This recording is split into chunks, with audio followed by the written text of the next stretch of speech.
The radio crackled to life at exactly 11:47 p.m. on a Tuesday night in November, cutting through the steady hum of Officer Michael Hayes' patrol car as he made his rounds through the quiet residential streets of Millbrook, Ohio. 23 years on the force had taught him to recognize the subtle differences in dispatch calls, the routine domestics, the minor fender benders, the false alarms that filled most of his shifts. But something in dispatcher Sarah Chen's voice made him sit up straighter, her usually calm demeanor carrying an edge of urgency that immediately caught his attention. Unit 47, we have a possible structure fire with entrapment at 1247 Maple Street. Multiple callers reporting smoke and what sounds like screaming from inside the residence. Fire department is en route, but won't arrive for at least 8 minutes due to equipment issues with the nearest truck. You're closest to the scene. Michael's weathered hands gripped the steering wheel tighter as he hit the lights and siren, the familiar weight of responsibility settling over his broad shoulders like a well-worn jacket. At 51, he'd seen enough emergencies to know that 8 minutes could mean the difference between life and death.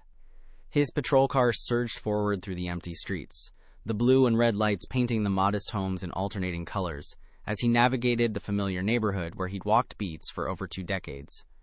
The smell hit him first. Acrid smoke carried on the cold November wind even before he rounded the corner onto Maple Street.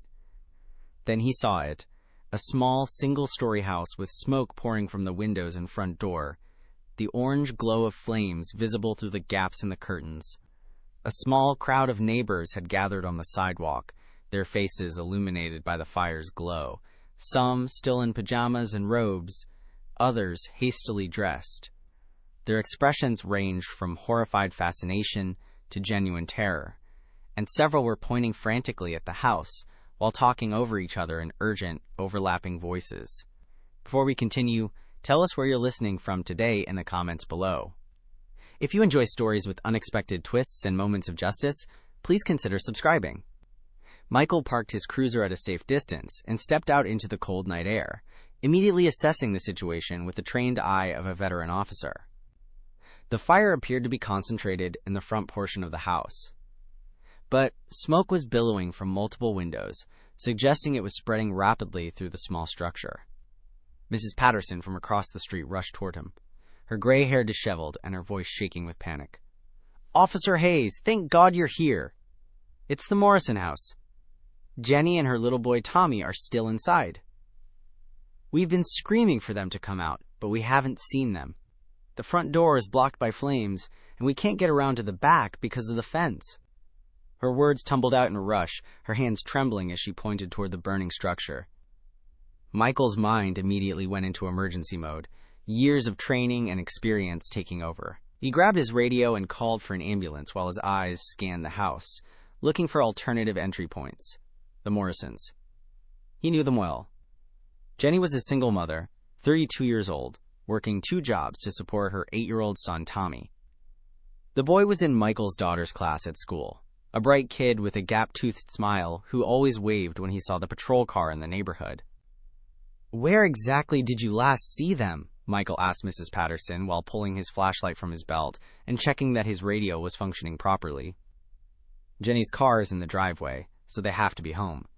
Tommy's bedroom is in the back corner, and Jenny's is right next to it. Oh God, what if they're unconscious from the smoke? What if they can't hear us calling?" The elderly woman's voice broke with emotion, and Michael placed a reassuring hand on her shoulder. "I'm going to get them out," he said with quiet determination, his voice steady despite the adrenaline coursing through his veins. "I need you to keep everyone back and watch for the fire department." As Michael moved toward the house, his training kicked in completely. He could hear what sounded like muffled cries coming from somewhere inside, though the crackling of flames and the sound of windows beginning to pop from the heat made it difficult to pinpoint the exact location. The front entrance was completely engulfed, the wooden door frame already beginning to char and warp from the intense heat. Moving around to the side of the house, he found a window that appeared to lead to a bedroom. It was cracked open slightly, and while smoke was seeping out, there were no visible flames in that particular room. Using his baton, Michael carefully broke the rest of the window glass, clearing away the sharp edges with practiced efficiency. The sound of breaking glass mixed with the roar of the fire and the distant wail of approaching sirens, though they still seemed far too far away. As he prepared to climb through the window, he could hear the voices more clearly now. A woman calling for help, and what sounded like a child crying. The sounds were coming from deeper inside the house, beyond this bedroom. Michael took a deep breath of the cold night air, knowing it might be his last clean breath for several minutes, and pulled his shirt up over his nose and mouth. The heat radiating from the house was intense even from several feet away, and he could feel sweat already beating on his forehead despite the November chill. With one fluid motion, he hoisted himself through the broken window and into the smoke-filled bedroom. The interior of the house was a disorienting maze of smoke and shadows, the familiar layout of a home transformed into something alien and terrifying by the fire's advance. Michael's flashlight cut through the thick smoke in sharp beams, illuminating glimpses of furniture and doorways as he moved carefully but quickly toward the sound of the voices. The heat was overwhelming, and every breath burned his lungs despite the makeshift filter of his shirt. Inside the house, Michael's world became one of heat, smoke, and the desperate urgency of lives hanging in the balance. The smoke was thicker than he'd anticipated, reducing visibility to mere inches and making every step a calculated risk. His flashlight beam seemed almost useless in the dense gray haze, but he pressed forward, following the sound of crying that was growing clearer with each careful step he took toward the back of the house. The layout was typical of the small post-war homes that filled this neighborhood. A central hallway connecting the bedrooms to the main living areas, with the kitchen at the far end. Michael had been in dozens of similar houses over the years, but none under circumstances like these. The smoke was making his eyes water uncontrollably, and even with his shirt pulled up over his nose and mouth, each breath felt like inhaling sandpaper.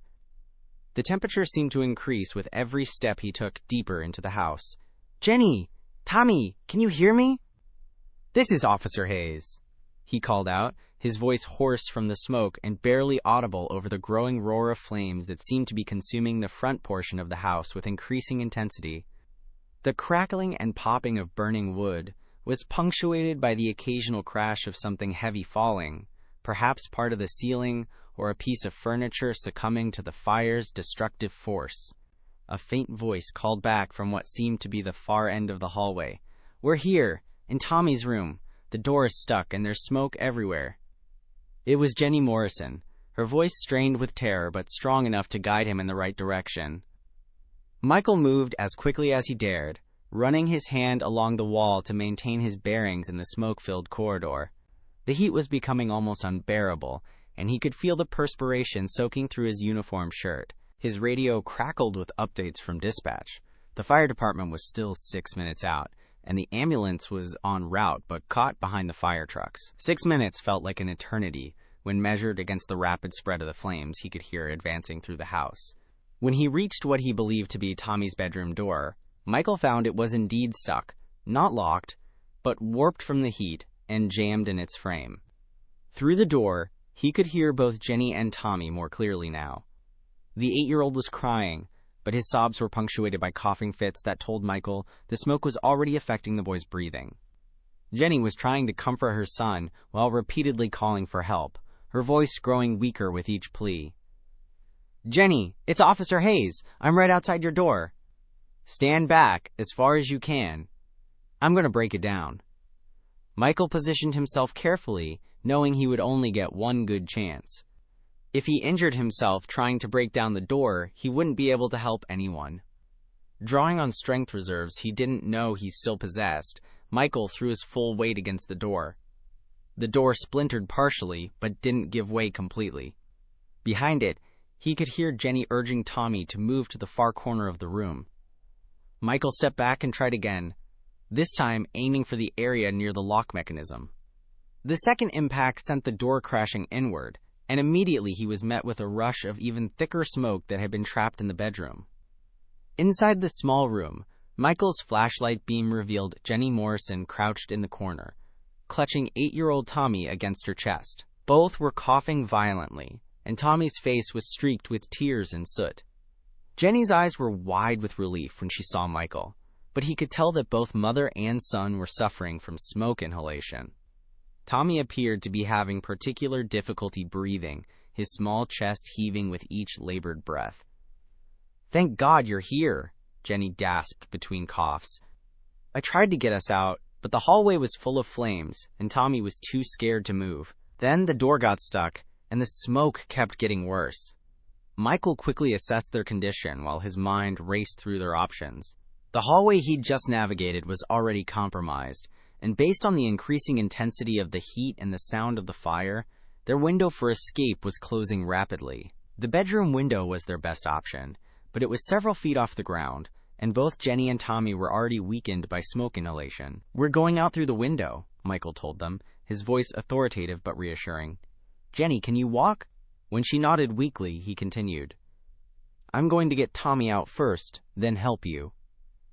Moving to the bedroom window, Michael used his baton to break out the glass completely, clearing away every shard to ensure safe passage. The cold night air that rushed in was like a gift from heaven, and both Jenny and Tommy immediately moved closer to the window, desperately gulping the fresh air. Outside, Michael could see that the crowd of neighbors had grown, and someone had positioned a ladder against the house, Mrs. Patterson's son-in-law, if he remembered correctly. The sound of sirens was growing closer, but Michael knew they couldn't wait. The fire was spreading too quickly, and the smoke in the bedroom was getting thicker despite the broken window. Tommy's breathing was becoming more labored, and Michael recognized the signs of serious smoke inhalation. Every second counted now. "Tommy, I need you to be brave for me, okay?" Michael said, crouching down to the boy's eye level. "I'm going to lift you out the window, and there are people outside who are going to help you down safely. Then I'll help your mom, and we'll all be together outside where it's safe." The 8-year-old nodded weakly, his trust in Officer Hayes absolute despite his fear. Michael had known Tommy since he was a toddler, had seen him grow up in this neighborhood, and that relationship now became crucial in getting the boy to cooperate, despite his terror. Carefully but quickly, Michael lifted Tommy up to the window. The boy was lighter than expected, his small frame weakened by the smoke and fear. Outside voices called out reassurances as neighbors positioned themselves to help. Michael eased Tommy through the window feet first, holding him as low as possible before the waiting hands below could reach him safely. The moment Tommy was clear of the window, a cheer went up from the crowd outside, but Michael's focus immediately shifted back to Jenny. She had moved closer to the window and was breathing the fresh air greedily, but Michael could see that she was struggling more than she'd initially let on. Her face was pale except for the streaks of soot, and her breathing was shallow and rapid. The combination of fear, smoke inhalation, and the stress of seeing her son in danger had taken a significant toll on the 32-year-old mother.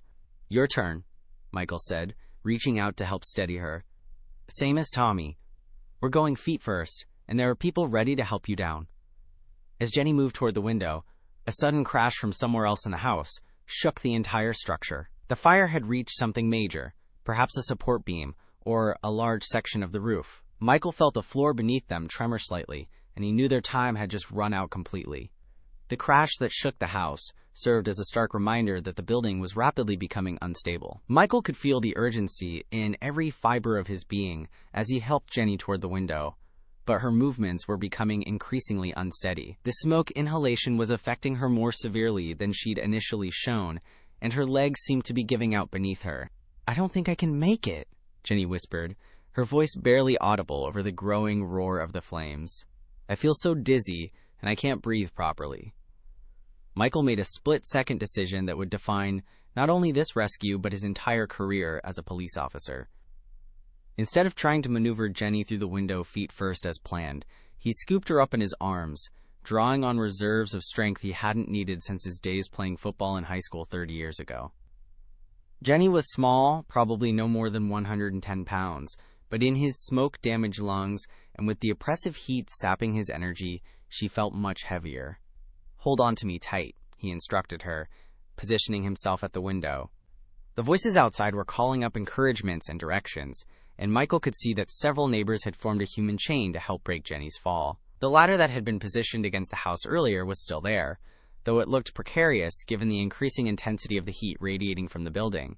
Michael positioned himself carefully at the window's edge, Jenny clutched in his arms. The drop wasn't tremendous, perhaps 8 feet, but with an injured person in his arms, and his own body compromised by smoke inhalation, it would require perfect timing and coordination. He could hear Tommy's voice among the crowd below, calling for his mother, which gave Michael additional motivation to ensure this rescue succeeded. "On three," called out Mrs. Patterson's son-in-law from below. "We're ready!" Michael didn't wait for three. His instincts told him that the house was on the verge of a catastrophic structural failure, and every second of delay increased the risk exponentially. He lowered Jenny as far as he could reach, then released her into the waiting arms below. She fell less than 4 feet before being caught by multiple neighbors who immediately began carrying her away from the burning structure. Now came Michael's own escape. As he prepared to climb through the window himself, another section of the house collapsed with a thunderous crash that seemed to shake the entire neighborhood. This time, the collapse was closer, much closer. The bedroom door frame, already weakened by the heat and its earlier forced entry, buckled and partially collapsed, blocking what had been their original escape route completely. Michael threw his leg over the windowsill just as the ceiling above the bedroom began to sag ominously. Pieces of burning debris were beginning to fall into the room, and the temperature had reached a level that was making it difficult to think clearly. His uniform shirt was soaked with sweat, and his breathing had become labored to the point where each breath felt like a conscious effort. As he prepared to lower himself from the window, Michael's radio crackled one final time. "Unit 47, fire department is on scene. Evacuate immediately. The structure is showing signs of imminent collapse." The warning came just as Michael dropped from the window to the ground below. He landed hard, his knees buckling from the impact, but the solid earth beneath his feet felt like the most wonderful sensation he'd ever experienced. The cold November air filled his lungs, and for the first time in what felt like hours, but had actually been less than 10 minutes, he could breathe without pain.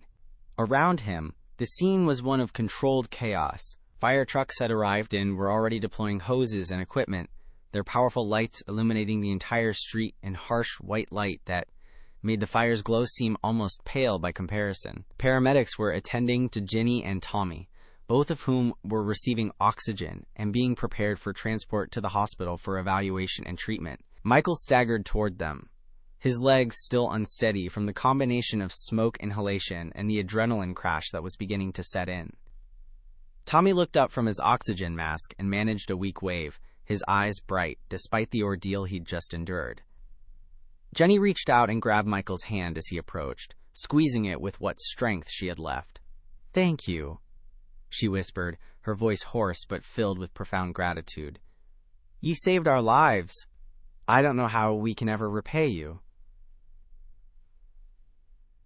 Michael squeezed her hand in return, unable to speak for a moment as the full weight of what had just happened began to settle over him. Behind them, the Morrison house was now completely engulfed in flames, the fire having spread through the entire structure with devastating efficiency. The roof was beginning to cave in, and Michael realized that if they had waited even 2 more minutes, none of them would have made it out alive. Captain Rodriguez from the fire department approached Michael, his expression serious but respectful. "Officer Hayes, I need to ask you what you observed about the fire's progression while you were inside. We're trying to determine the cause and whether there are any safety issues that might affect surrounding properties." As Michael began to recount his observations, he found himself thinking about the split-second decisions that had made the difference between life and death. The moment when he chose to climb through that window without waiting for backup. The decision to break down the door when it was jammed. The choice to carry Jenny rather than try to help her climb out on her own. Each decision had carried enormous risk, but each had also been necessary. The paramedic treating Michael, a young woman named Lisa who looked like she couldn't be more than 25, was checking his vital signs and examining his eyes for signs of severe smoke inhalation. "Your blood pressure is elevated, and your oxygen saturation is lower than I'd like to see," she told him. "I'd recommend a trip to the hospital for observation and some supplemental oxygen." Michael nodded absently, his attention focused on Jenny and Tommy as they were loaded into the ambulance. Tommy's color was already looking better with the oxygen treatment, and Jenny seemed more alert and responsive than she had inside the house. The sight of them safe and alive made every risk he'd taken feel worthwhile. As the ambulance pulled away with its precious cargo, Michael finally allowed himself to sit down on the curb. The adrenaline that had carried him through the rescue was fading, and he was beginning to feel the full impact of what his body had endured. His lungs burned with every breath, his eyes were streaming from the smoke damage, and his hands were shaking. Whether from the physical stress or the emotional impact of the rescue, he couldn't say. Mrs. Patterson approached him with a blanket and a bottle of water, her own eyes filled with tears of relief and admiration. "Michael Hayes," she said, using his first name for the first time in the 20 years they'd been neighbors. "You are a hero. What you did tonight. There aren't words for it." But even as the neighbors gathered around him with congratulations and thanks, Michael's mind was already moving beyond the immediate rescue. Something about the fire bothered him, though he couldn't quite put his finger on what it was. The way it had spread so quickly through the house, the intensity of the heat, the fact that it seemed to have started in multiple locations. These details nagged at the back of his mind as he sat on the curb watching the fire department work to contain the blaze. 2 days later, Michael returned to the scene of the fire during his regular patrol shift. The Morrison house was now nothing more than a blackened shell, its walls standing at odd angles like broken teeth against the gray November sky. The fire department had completed their initial investigation, but the area was still cordoned off with yellow tape while investigators continued their work.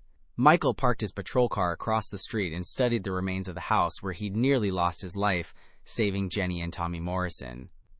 In daylight, the destruction seemed even more complete than it had appeared during the chaotic night of the rescue. The entire roof had collapsed, and most of the interior walls had been reduced to charred timber and ash. It was difficult to believe that anyone could have survived inside that inferno, let alone made it out alive. Fire Inspector Dale Morrison, no relation to the family that had lived in the house, approached Michael's patrol car with a clipboard in hand and a serious expression on his weathered face. Dale was a 20-year veteran of fire investigation, and Michael had worked with him on several arson cases over the years. His expertise was highly respected throughout the county, and his methodical approach to investigation had solved more than one case that initially seemed impossible. "Michael, I'm glad you're here," Dale said, leaning against the patrol car's open window. "I've been wanting to talk to you about what you observed inside the house during the rescue. Your first-hand account could be crucial to understanding how this fire developed so quickly." Michael got out of the car and walked with Dale toward the ruins, ducking under the yellow tape that surrounded the property. The smell of smoke and burned materials still hung heavy in the air, and every step crunched on debris that had once been someone's home and possessions. It was a sobering reminder of how quickly life could change, how a normal evening could transform into a life-threatening emergency in a matter of minutes. "The thing that struck me most was the speed," Michael said, picking his way carefully through the rubble. "I've been to house fires before, but I've never seen one spread that fast through a structure. By the time I got inside, it seemed like the fire was everywhere at once." Dale nodded thoughtfully, making notes on his clipboard.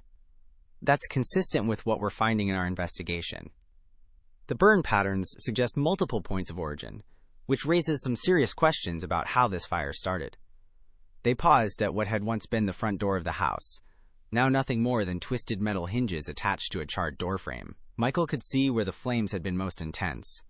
The area around the entrance showed signs of extremely high temperatures that had actually melted some of the metal fixtures. "Multiple points of origin?" Michael asked. "Are we talking about arson?"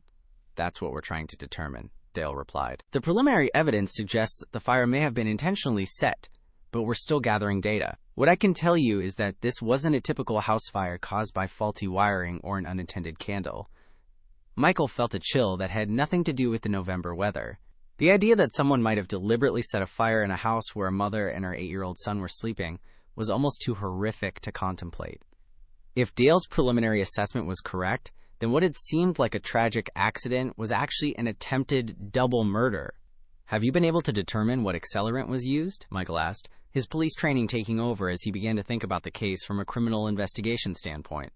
"We've found traces of gasoline in multiple locations throughout the house," Dale said grimly. "Someone doused the front entrance, the hallway, and at least 2 other locations before setting the fire. They wanted this house to burn fast and hot, and they wanted to make sure the occupants couldn't escape through the front door."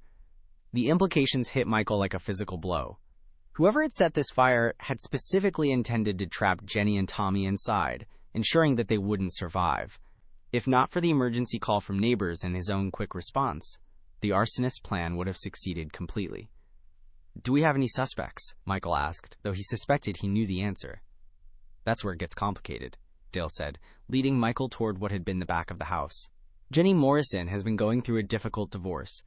Her ex-husband, David Morrison, has been making threats and causing problems for months. But David was supposedly out of state on the night of the fire. His lawyer provided an alibi that puts him in Chicago on business. Michael absorbed this information while examining the remains of Tommy's bedroom, where he'd found the mother and son trapped just 2 nights earlier. The window he'd broken to rescue them was now just a gaping hole in a blackened wall, but he could still remember the terror in their voices and the desperate urgency of those final moments before the house became structurally unsound. "Supposedly out of state," Michael repeated, "but you don't sound convinced." "I've been doing this for 20 years, Dale said, and I've learned to trust my instincts. The timing is too convenient. The fire happens during a custody dispute, when emotions and stakes are high. David Morrison has made specific threats about making sure Jenny regrets leaving him. And the way this fire was set, it shows planning and knowledge of how to ensure maximum damage and minimum chance of survival." Michael felt the familiar stirring of the investigative instincts that had served him well throughout his career as a police officer.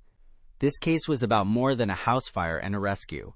It was about attempted murder, domestic violence taken to its ultimate and most horrific extreme.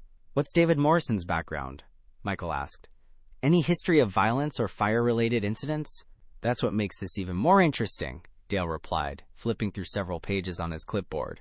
David worked as a maintenance supervisor at a chemical plant for 8 years before the divorce proceedings began. He would have had access to various accelerants and would understand how they behave in fire situations. More importantly, Jenny mentioned to the detective handling her divorce case that David had made specific threats about burning down the house, with her and the kid inside.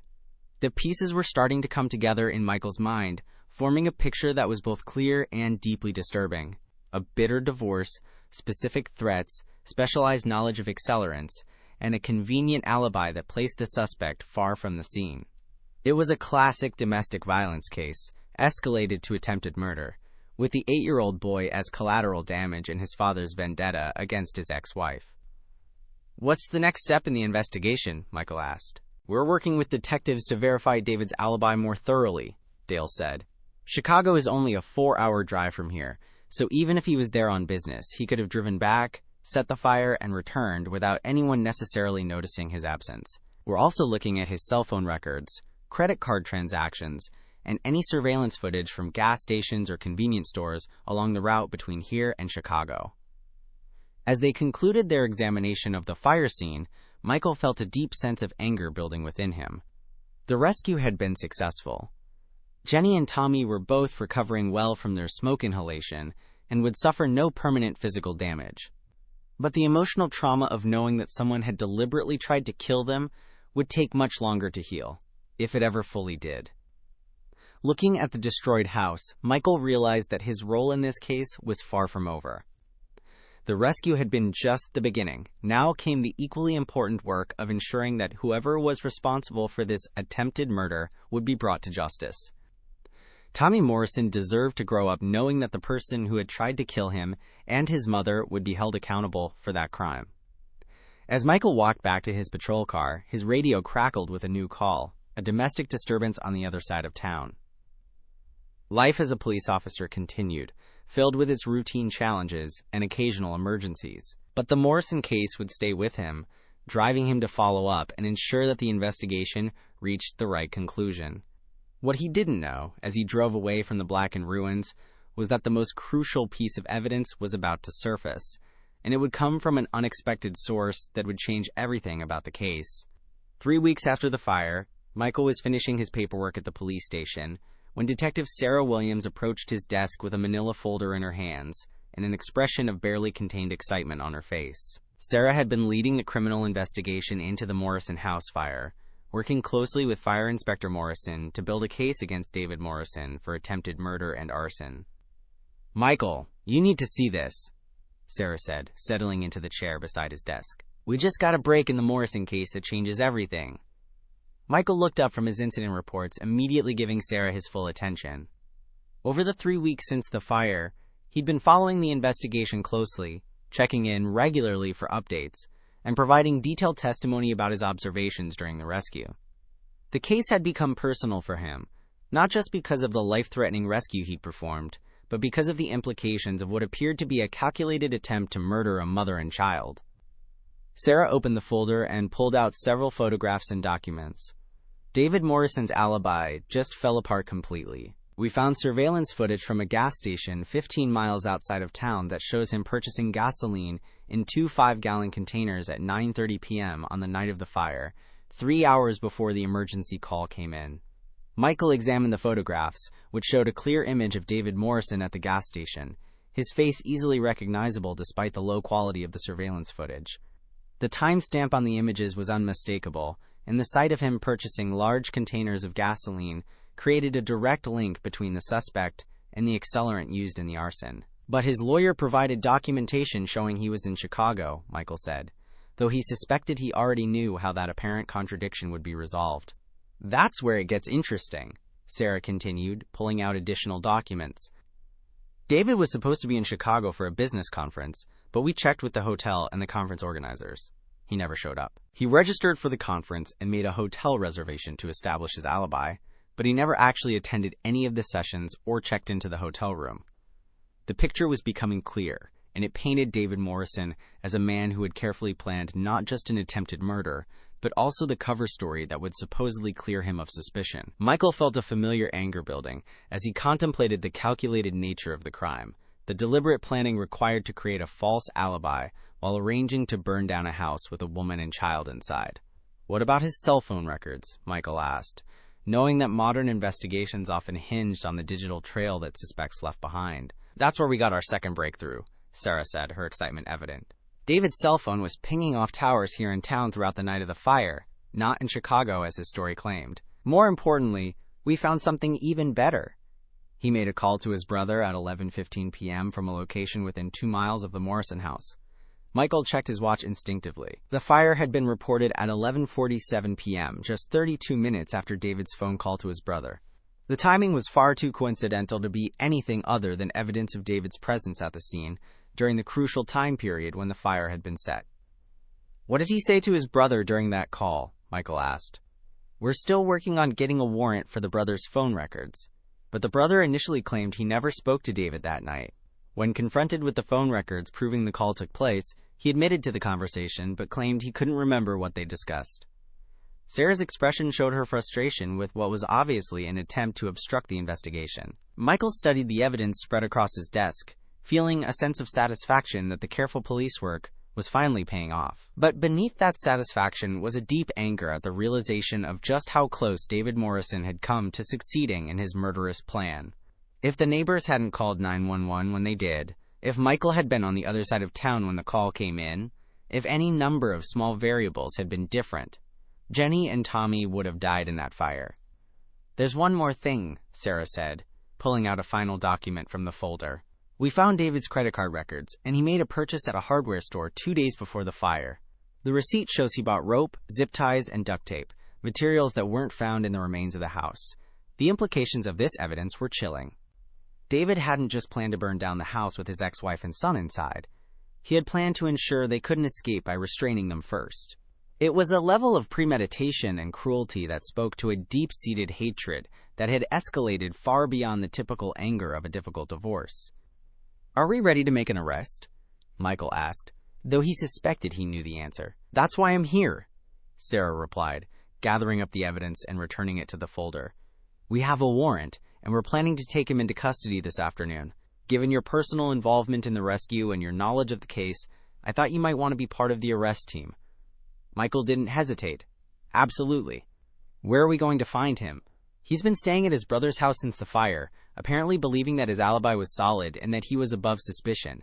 According to our surveillance, he's been maintaining his normal routine, going to work, running errands, even meeting with his lawyer to discuss the ongoing divorce proceedings. The brazenness of David's behavior after the attempted murder was almost as disturbing as the crime itself. While his ex-wife and son were recovering from the trauma of nearly being burned alive, David had been going about his daily life as if nothing had happened, confident that his planned alibi would protect him from consequences. As Michael prepared to join the arrest team, he reflected on the journey that had brought him to this moment. 3 weeks earlier, he had been focused solely on saving lives, acting on instinct and training to pull Jenny and Tommy from a burning building. Now, he was about to close the circle by arresting the man who had put their lives in jeopardy in the first place. The arrest of David Morrison would represent more than just the conclusion of a criminal investigation. It would be a statement that domestic violence, even in its most extreme forms, would not be tolerated. It would provide Jenny with the peace of mind of knowing that her ex-husband couldn't make good on his threats to harm her and Tommy. And it would ensure that Tommy could grow up without fear of the man who had once tried to kill him. But as Michael prepared for the arrest, he had no way of knowing that David Morrison had one final surprise in store, a desperate attempt to avoid accountability that would test Michael's skills and courage in an entirely different way than the house fire had 3 weeks earlier. The arrest team assembled at 3:30 p.m. outside David Morrison's brother's house, a modest 2-story colonial in a quiet residential neighborhood 15 minutes from the site of the fire. Michael sat in his patrol car, studying the house and reviewing the tactical plan that Detective Williams had outlined. 3 police vehicles were positioned strategically around the block, with backup units ready to respond if the situation escalated beyond a simple arrest. David Morrison's black pickup truck sat in the driveway, confirming that he was likely inside the house. The vehicle itself had become part of the evidence. Forensic analysis had found traces of gasoline in the truck bed, supporting the theory that David had transported the accelerant to the fire scene in containers. Every piece of evidence continued to build the case against him, creating an almost overwhelming picture of premeditation and intent. Michael checked his radio one final time and reviewed his notes from the original rescue. In his 23 years as a police officer, he had participated in hundreds of arrests, but this one felt different. This wasn't just about enforcing the law. It was about ensuring justice for a woman and child who had nearly lost their lives to a calculated act of violence. The memory of Tommy's frightened face and Jenny's desperate pleas for help remained vivid in Michael's mind, adding personal stakes to what should have been a routine arrest. Detective Williams' voice crackled through the radio. "All units, we're moving in. Suspect is believed to be inside the residence. Maintain positions and be prepared for any response." Michael approached the front door alongside Detective Williams and Officer Thompson, his hand resting on his service weapon, but hoping the arrest would proceed without incident. They had learned from neighbors that David's brother was at work, meaning David should be alone in the house, a factor that would hopefully reduce the complexity of the arrest and minimize the risk to innocent bystanders. Detective Williams knocked firmly on the front door and announced their presence. "Police! David Morrison, we have a warrant for your arrest. Open the door and come out with your hands visible." The seconds that followed stretched into what felt like minutes. No sound came from inside the house, no movement visible through the windows. Michael felt his instincts sharpening, the same heightened awareness that had served him during the fire rescue, now focusing on potential threats and escape routes. Something about the silence felt wrong. Not the silence of someone who wasn't home, but the silence of someone who was home and choosing not to respond. "David Morrison, this is the police. We know you're inside. Come to the door now." Detective Williams called out again, her voice carrying the authority of someone who had handled countless similar situations. This time, they heard movement inside the house.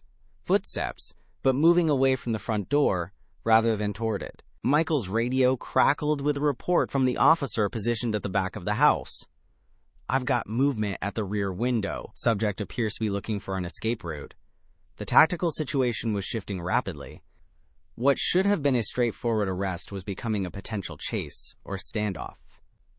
Michael moved to a position where he could see the side of the house, while Detective Williams continued to work on establishing communication with David through the front door. "David, we just want to talk to you about the fire," Detective Williams called out, employing a strategy of de-escalation. "No one needs to get hurt here. Come to the door and we'll sort this out." The response came not as words, but as the sound of breaking glass from somewhere in the back of the house. The officer stationed at the rear immediately reported over the radio. "Suspect has broken out a rear window and is attempting to flee on foot. He's heading toward the tree line behind the property." Michael didn't hesitate. Years of patrol experience had taught him to anticipate the routes that fleeing suspects would most likely take, and the wooded area behind the house offered the best cover for someone trying to evade arrest. He sprinted around the side of the house, coordinating with the other officers via radio as he moved. "This is Unit 47. I'm pursuing on foot toward the woods. Suspect is approximately 50 yards ahead and moving fast." The chase through the residential backyards tested Michael's physical conditioning in a way that the fire rescue had not. Where the rescue had required strength and courage in the face of immediate danger, This pursuit demanded sustained speed and endurance. David Morrison was 20 years younger than Michael and had apparently kept himself in good physical condition, maintaining a significant lead as they crashed through backyard fences and landscaping. As they entered the wooded area behind the neighborhood, Michael could hear David ahead of him, breaking through underbrush and apparently following what might have been an old hiking trail. The November afternoon was growing dim under the canopy of trees, and Michael realized that if David managed to get too far ahead, he might lose him entirely in the gathering darkness. All units, suspect has entered the woods behind Maple Street. I'm in pursuit, but may need additional support to establish a perimeter, Michael reported between labored breaths. The woods were typical of Ohio's mixed hardwood forests, dense enough to provide cover, but not so thick as to be completely impassable. Michael found himself relying on the same instincts that had guided him through the smoke-filled house 3 weeks earlier. Listen for sounds that indicated direction, watch for signs of recent passage, and maintain a steady pace that would allow him to continue the pursuit without exhausting himself completely.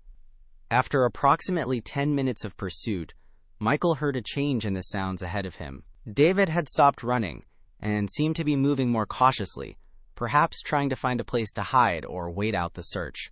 Michael slowed his own pace and moved more quietly, using his training to approach the suspect's position without alerting him to his presence. When Michael finally spotted David Morrison, the man was crouched behind a fallen tree approximately 30 yards ahead, apparently trying to catch his breath while listening for pursuit. In the dim light filtering through the forest canopy, Michael could see that David was disheveled from the chase, his clothing torn by branches and his face streaked with dirt and sweat. Michael drew his service weapon and positioned himself behind a large oak tree, establishing a tactical advantage while maintaining a safe distance from the suspect. The protocols for this situation were clear.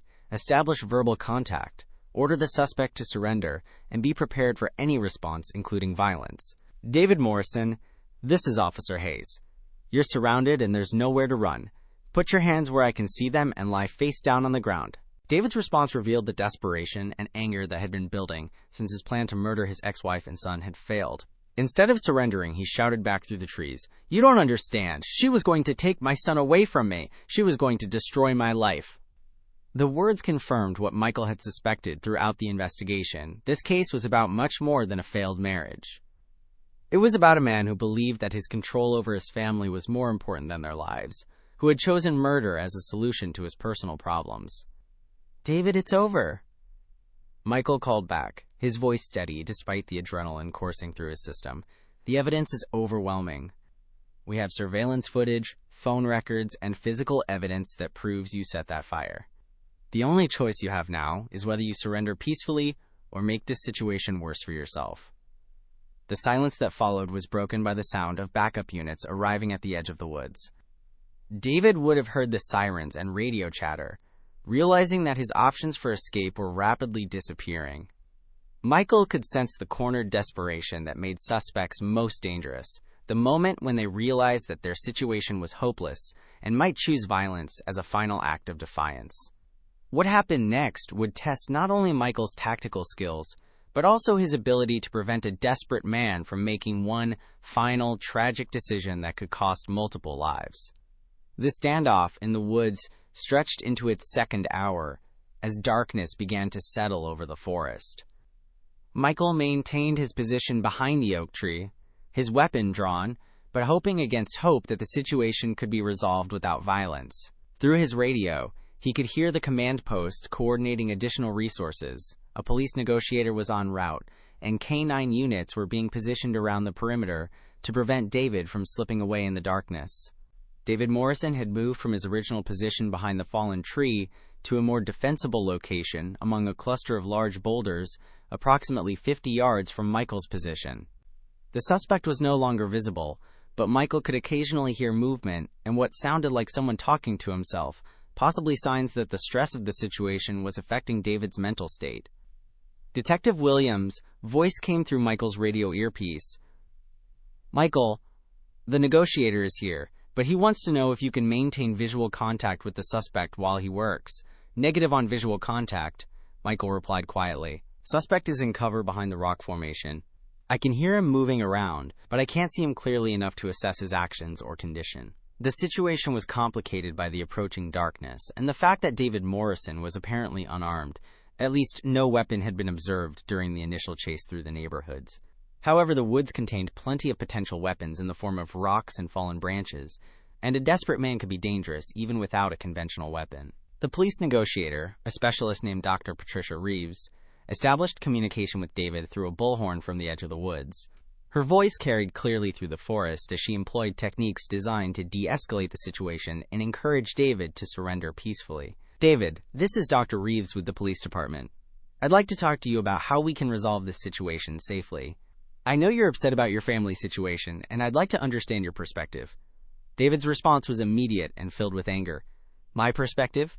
My perspective is that my wife turned my son against me, and the courts are going to give her everything. She was going to move across the country and take Tommy where I'd never see him again. Michael listened to the exchange while maintaining his tactical position, but his focus was split between the immediate security situation and the insights into David's mindset that were emerging through the negotiation.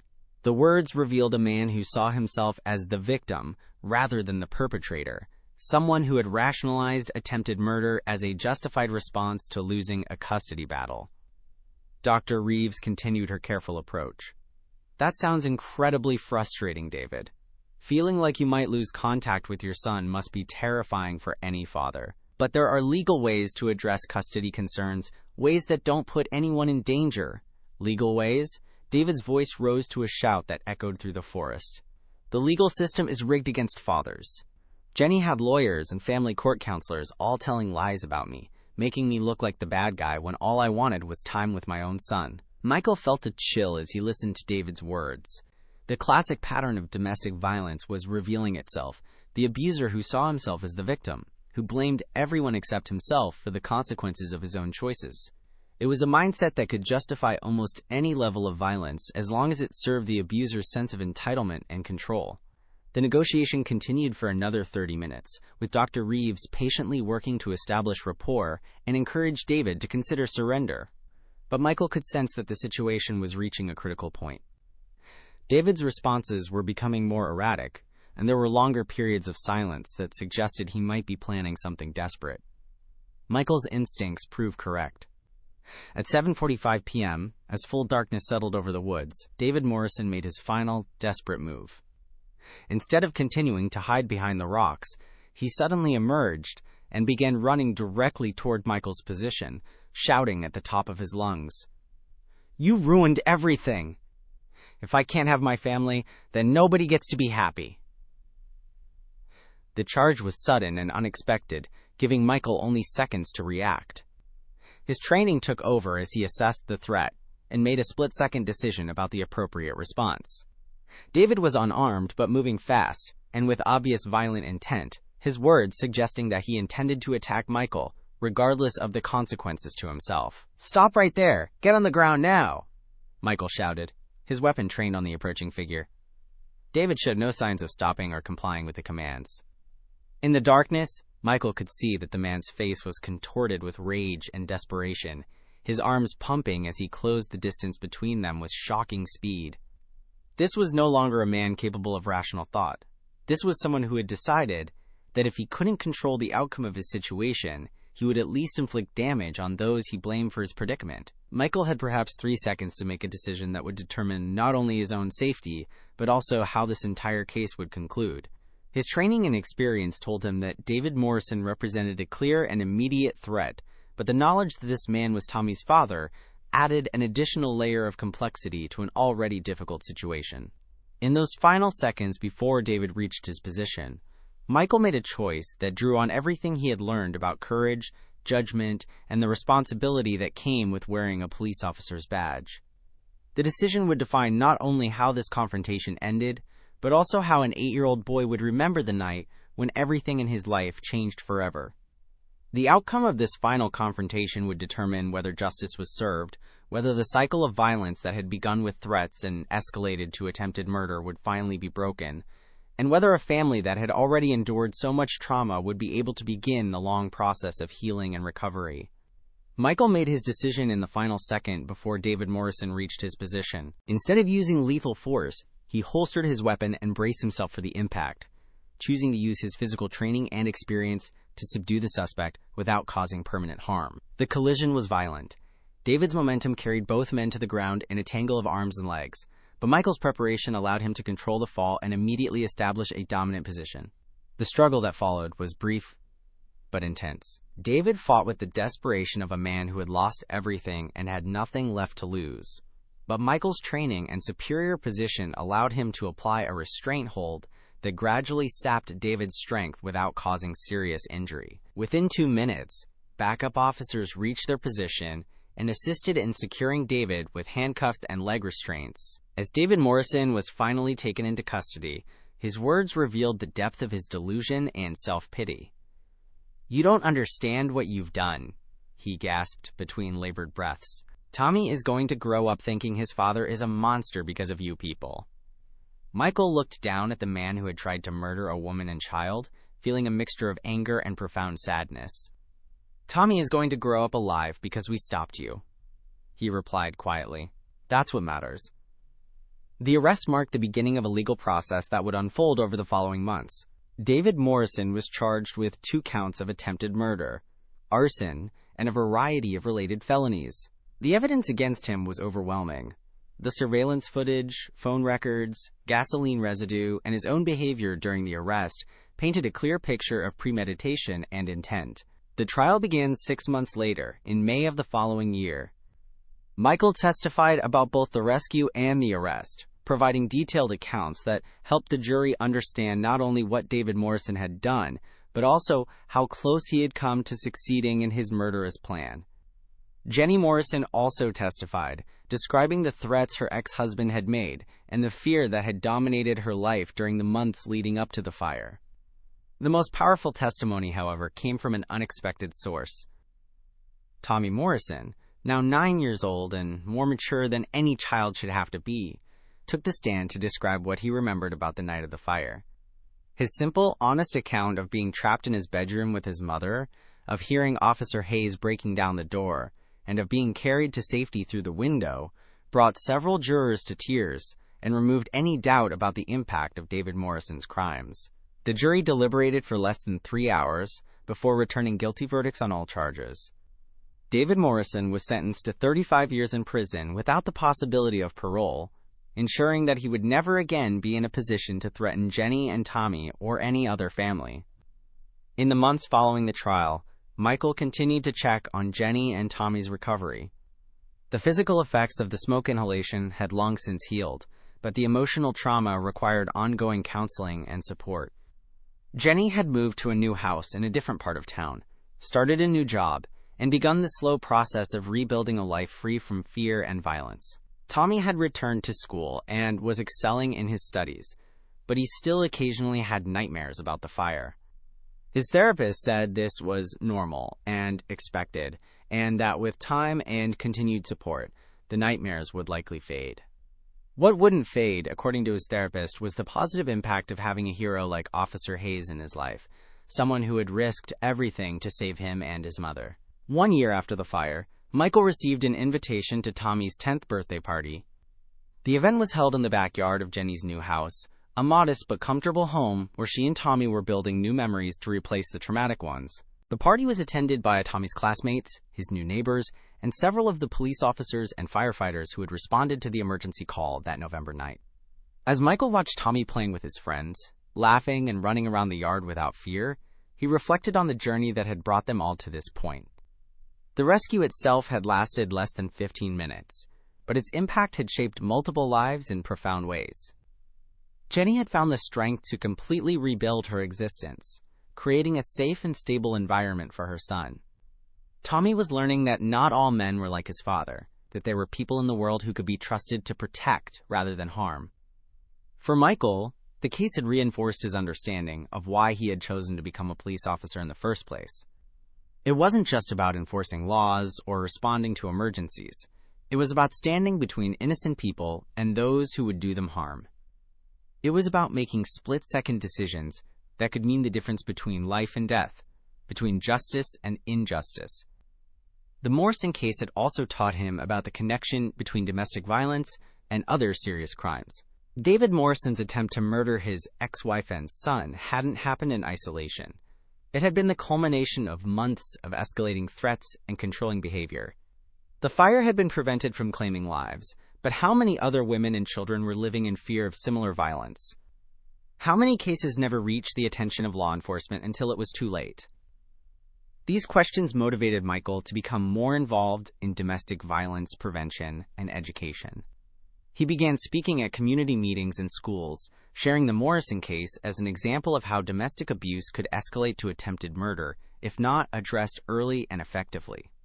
He worked with local shelters and counseling services to improve the coordination between law enforcement and support services for victims of domestic violence. As the birthday party continued around him, Michael was approached by Mrs. Patterson, his elderly neighbor from the night of the fire. She had become something of a local celebrity for her role in calling 911 and organizing the neighbors to help with the rescue. "Michael," she said, her eyes bright with pride and affection, "I've been thinking about that night a lot lately. What you did. It wasn't just about saving 2 lives, was it? It was about showing all of us what courage looks like." Michael smiled and shook his head modestly.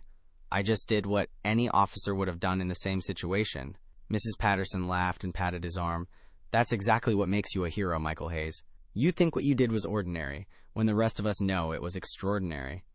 As the party wound down and the guests began to leave, Tommy Morrison approached Michael with something clutched in his small hands. It was a drawing he had made in art class, a picture of a police officer carrying a child through a window with a house burning in the background and neighbors waiting safely outside. "I wanted you to have this," Tommy said, his voice serious despite his young age. "My teacher said I should draw something that shows what heroes look like." I told her I already knew. Michael accepted the drawing with hands that trembled slightly, not from age or infirmity, but from the emotional weight of the moment.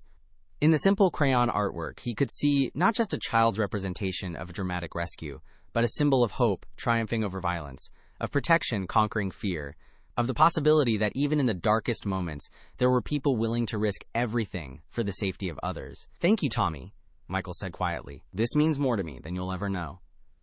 As Michael drove home that evening, the drawing carefully placed on his passenger seat, he reflected on the changes that the past year had brought to all their lives. Jenny Morrison had transformed from a victim living in fear to a strong, independent woman raising her son in safety.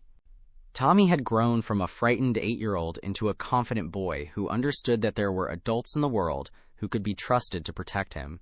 David Morrison had been held accountable for his crimes and would spend the rest of his productive life in prison, unable to harm anyone else.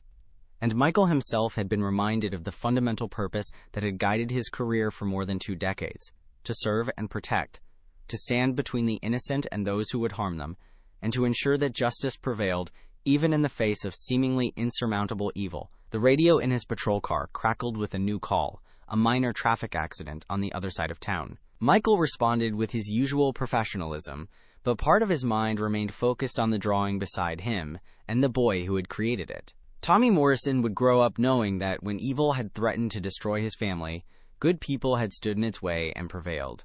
That knowledge would shape the man he became and the values he would carry throughout his life. The Morrison case was closed, but its impact would continue for generations.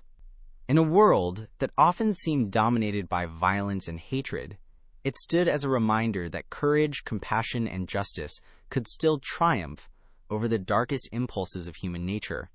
For Officer Michael Hayes, that reminder was worth every risk he had taken and every difficult decision he had made in the service of protecting those who could not protect themselves. What moment in this story resonated with you the most?